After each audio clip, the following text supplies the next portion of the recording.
সব গান কিন্তু একই লেভেলে হয় না। মেসেজটাকে আমি অন করতে পারবো না সেটা আমি আমার দর্শককে দেই না।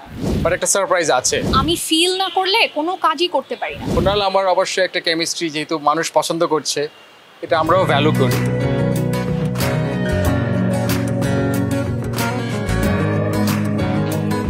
ইন্সপায়ার তো করেই অবশ্যই, তার চেয়ে বেশি ভয় লাগায় আসলে, কারণ পরের কাজটা আরও অনেক কেয়ারফুল হয়ে করতে হয়। তো কারণ দর্শকের এক্সপেকটেশন যখন এত বেশি থাকে, মানে প্রিয়তমা গানটা সারা বিশ্বের বাংলা ভাষাভাষী মানুষ, অন্য দেশের মানুষও আমাদের গেয়ে পাঠিয়েছে। তো এত ভালোবাসার কারণে তখন মনে হয় যে আমাদের আরও অনেক দায়িত্ব, আরও অনেক ভালো গান করতে হবে। এটা তো অবশ্যই কুনালও যেটা বললো, মানে আমাদের অনুপ্রেরণা তো অবশ্যই দেয়, কিন্তু একই ক্ষেত্রে আবার দায়িত্ব অনেক বেড়ে যায়। কোন সেন্সে যে অনেক সময় আমরা অনেক ভালো গান করি, কিন্তু সব গান কিন্তু একই লেভেলে হয় না। তো সব কিছু মিলিয়ে তো একটা গান পৌঁছায়। তো অনুপ্রেরণা যতটা থাকে অবশ্যই একইভাবে একটু টেনশনও কাজ করে।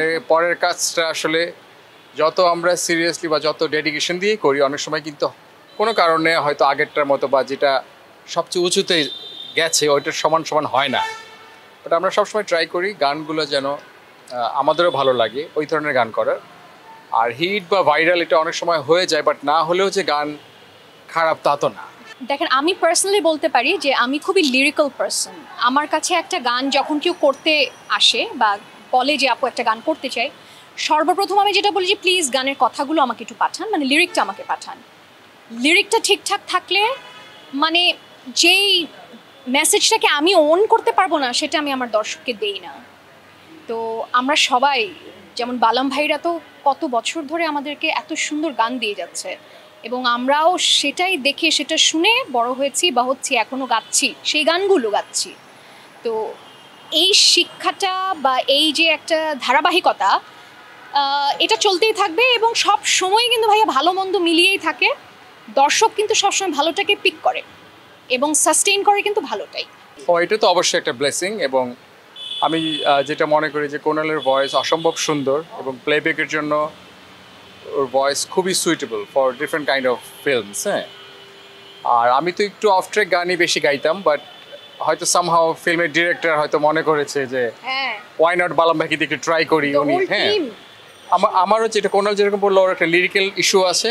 আমার আবার গানের ক্ষেত্রে লিরিক তো ব্যাপার আছেই, সাথে আমার আবার সুরটাকে, গানের একটু সুর থাকলে আমার ভালো লাগে। হ্যাঁ, তো ওই ব্যাপারগুলো আর কি মিলে। আর কুনাল আমার অবশ্যই একটা কেমিস্ট্রি, যেহেতু মানুষ পছন্দ করছে, এটা আমরাও ভ্যালু করি। ইনশাল্লাহ আমরা চেষ্টা করবো এটা ধরে রাখার। গান গাওয়ার ক্ষেত্রেও আমি খুবই অনেস্ট পারসন। তো আমি ফিল না করলে কোনো কাজই করতে পারি না। তো বালাম ভাই আমার এত পছন্দের একজন আর্টিস্ট এবং এত পছন্দের একজন মানুষ। বালাম ভাইয়ের সঙ্গে আমাদের দুই পরিবারই আসলে খুব একটা চমৎকার সিঙ্ক হয়েছে। তো তো তখন কাজ করতে গেলেও ওই এনথুজিয়াজমটা এমনিই চলে আসে।